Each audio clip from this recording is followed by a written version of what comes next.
तो नई दिल्ली के लाल किले से प्रधानमंत्री नरेंद्र मोदी ने राष्ट्र को संबोधित किया। प्रधानमंत्री ने अपने संबोधन में बस्तर और नक्सलवाद का भी जिक्र किया। पीएम मोदी ने कहा कि ये देश जानता है कि पिछले कई दशकों से देश का एक बड़ा हिस्सा नक्सलवाद के चपेट में लहूलुहान हो चुका था।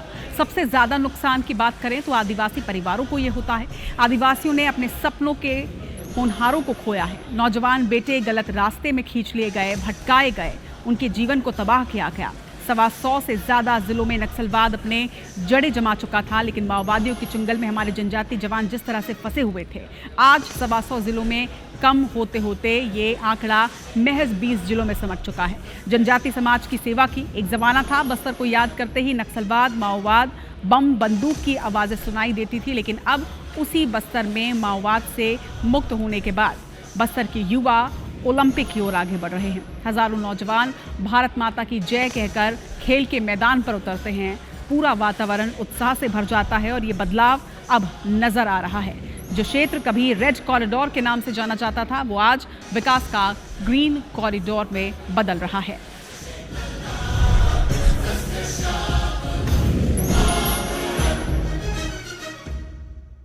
समय था कभी 125 से ज्यादा जिलों में नक्सलवाद अपनी जड़ें जमा चुका था।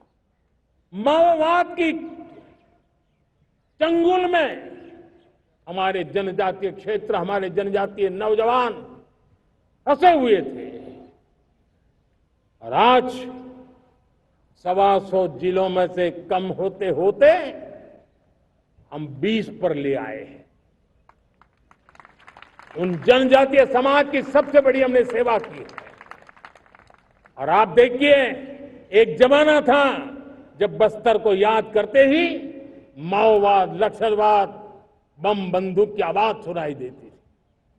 उसी बस्तर में माओवाद, नक्सल से मुक्त होने के बाद जब बस्तर के नौजवान ओलंपिक करते हैं, हजारों नौजवान भारत माता की जय बोल करके खेल के मैदान में उतरते हैं, पूरा वातावरण उत्साह से भर जाता है। ये बदलाव देख रहा है। जो क्षेत्र कभी रेड कॉरिडोर के रूप में जाने जाते थे, वो आज विकास के ग्रीन कॉरिडोर बन रहे हैं। साथियों, हमारे लिए गर्व की बात है।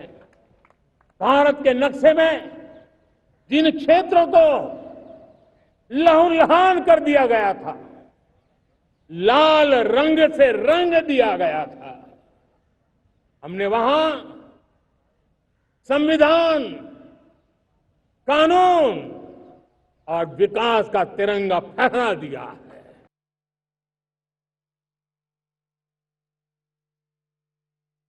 ऑपरेशन सिंदूर के वीर जाबाजों को सैल्यूट करने का अवसर मिला है।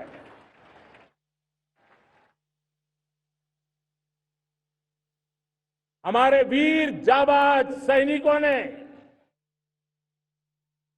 दुश्मनों को उनकी कल्पना से परे सजा दी है।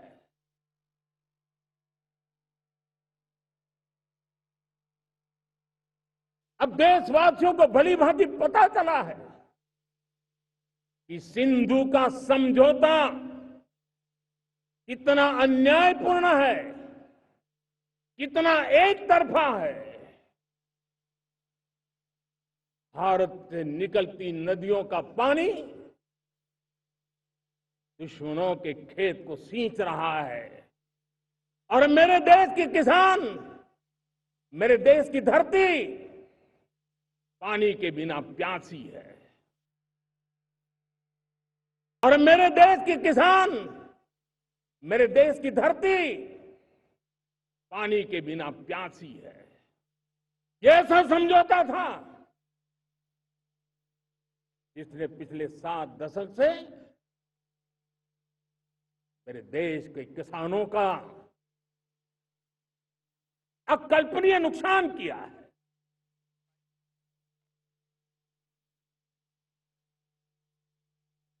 अब हिंदुस्तान के हक का जो पानी है,